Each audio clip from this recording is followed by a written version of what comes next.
14.5 nilozungumzia hapo juu unahusisha maeneo mbalimbali ambapo baadhi ya maeneo hayo ni kama ifuatavyo.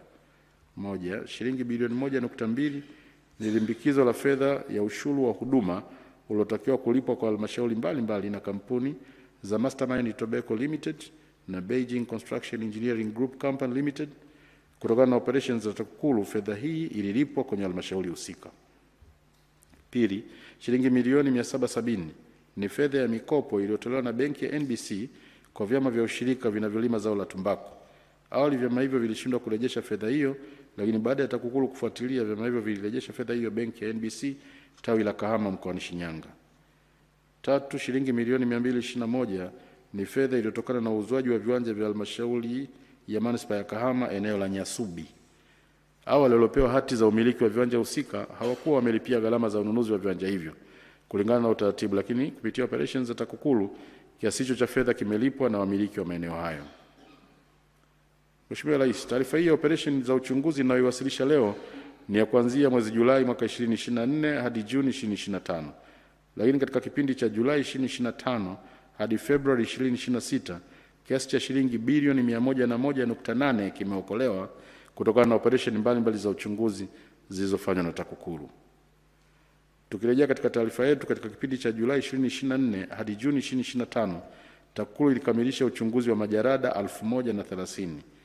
Kati ya majarada hayo 22 ni ya rushwa kubwa yenye thamani ya jumla shilingi bilioni 210.5.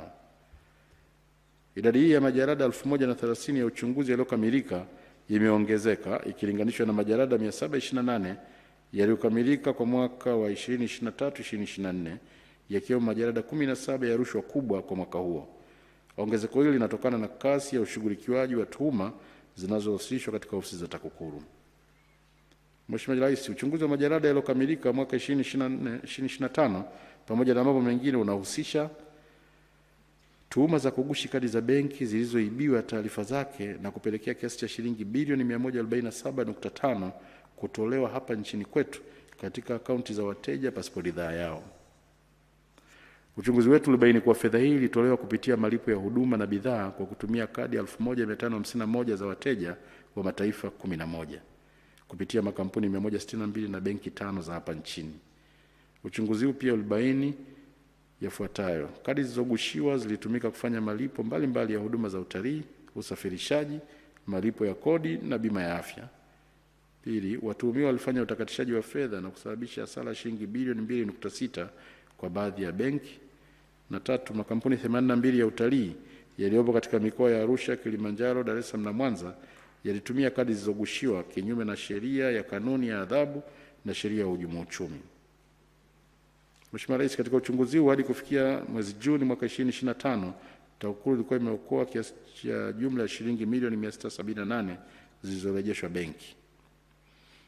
Uchunguzi mwingine ni wa tuhuma za mkataba baina ya mamlaka ya hifadhi ya Ngorongoro na Tourist and Hotels Limited kwenye thamani ya shilingi bilioni 23 unaohusu uboreshaji na uendeshaji wa Sopa Lodge. Vile vile, Mheshimiwa Rais, tulifanya uchunguzi wa tuhuma za ubadhirifu wa shilingi bilioni 19.1 za benki ya NMB mkoani Shinyanga. Uchunguzi huu ulibaini kuwa ubadhirifu huo umefanywa na wakopaji 42 walioshirikiana na washikadhamana, yani collateral manager wa Brent Intertrade Company Limited kupitia mikopo ya stakabadhi ghalani pamoja na watumishi wasio waaminifu wa benki ya NMB wa matawi ya Kahama na kuibia benki hiyo kiasi cha shilingi bilioni 19.1. Katika uchunguzi huu majarada 10 yamekamilika. Kati ya hayo 7 yamepata kibali cha mashtaka ambapo jumla ya kiasi cha shilingi bilioni 4.2 zimeokolewa na kurejeshwa benki ya NMB. Mheshimiwa Rais, majarada mengine yaliyochunguzwa yanahusisha uchunguzi uliotokana na taarifa ya CAG ya mwaka 2023-2024 ambapo jumla ya majarada 86 yenye shilingi bilioni 9.6 yalifanywa kazi. Kati ya majarada yaliyochunguzwa, majarada 13 watuhumiwa walichukuliwa hatua za kinidhamu, majarada 36 kesi zinaendelea mahakamani, kesi 7 zilitolewa uamuzi mahakamani ambapo jamhuri ilishinda kesi hizo zote, na majarada 30 yalifungwa kutokana na kukosekana kwa ushahidi. Kupitia uchunguzi wa tuhuma hizi, kiasi cha shilingi milioni 259.2 kiliokolewa. Kazi nyingine zilizofanyika ni uchunguzi wa majalada 169 yanayohusu tuhuma za ubadhirifu wa fedha ya mapato katika halmashauri mbalimbali. Uchunguzi ulibaini kuwa kiasi cha shilingi bilioni 12.3 kilikusanywa kupitia mashine za kukusanyia ushuru yani POS kupitia mfumo wa kielektroniki wa kurahisisha ukusanyaji wa mapato ya ndani ya Local Government Revenue Collection Information System pasipo kuwasilishwa benki.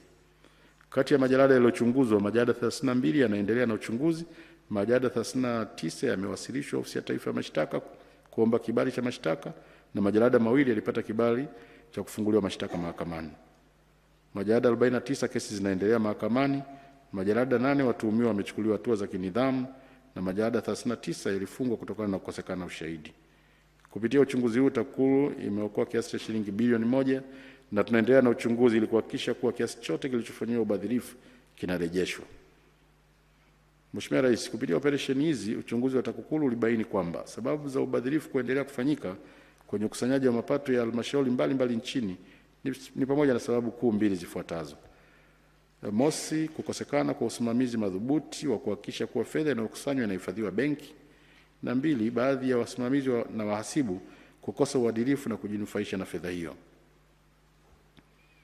Mheshimiwa Rais, kazi nyingine iliyofanyika ni uchunguzi wa ubadhirifu wa fedha kiasi cha shilingi milioni 861.2 za chama cha msingi cha Kisanga wilaya ya Sikonge mkoani Tabora, ambapo ubadhirifu huo umefanywa na viongozi wa chama hicho wakishirikiana na maafisa ushirika wa halmashauri ya wilaya ya Sikonge. Uchunguzi wa jalada hilo umekamilika na watuhumiwa wamefunguliwa kesi mahakamani. Uendeshaji mashtaka. Mheshimiwa Rais, katika kipindi hiki TAKUKURU imeendesha kesi 1016 zikiwemo kesi mpya 755 zilizofunguliwa mwaka 2024 2025 katika ngazi mbalimbali za mahakama nchini. Kati ya kesi hizo mpya 10 zimefunguliwa katika Mahakama Kuu Division ya makosa ya rushwa na uhujumu uchumi, na kesi 593 zimetolewa uamuzi mahakamani ambapo Jamhuri imeshinda kesi 483. Hili ni ongezeko ikilinganishwa na kesi 440 zilizotolewa uamuzi na kesi 334 zilizoshinda katika mwaka 2023-2024. Mheshimiwa Rais, kwa mwaka 2024-2025 kiwango cha kushinda kesi ni 81.5%. Kiwango hiki kimeongezeka ikilinganishwa na kiwango cha 76% kilichofikiwa mwaka 2023-2024. Ushirikiano na wadau katika mapambano dhidi ya rushwa. Mheshimiwa Rais, katika mwaka 2024-2025 TAKUKURU ilishirikiana na wadau wa ndani na nje kama ifuatavyo. TAKUKURU imeendelea kushirikiana na wadau wa ndani ambao ni wananchi, mamlaka za serikali, viongozi wa dini, viongozi wa kimila, asasi za kiraia, taasisi binafsi, vyama vya siasa, vyama vya ushirika, taasisi za umma zikiwemo zinazohusika na usimamizi wa sheria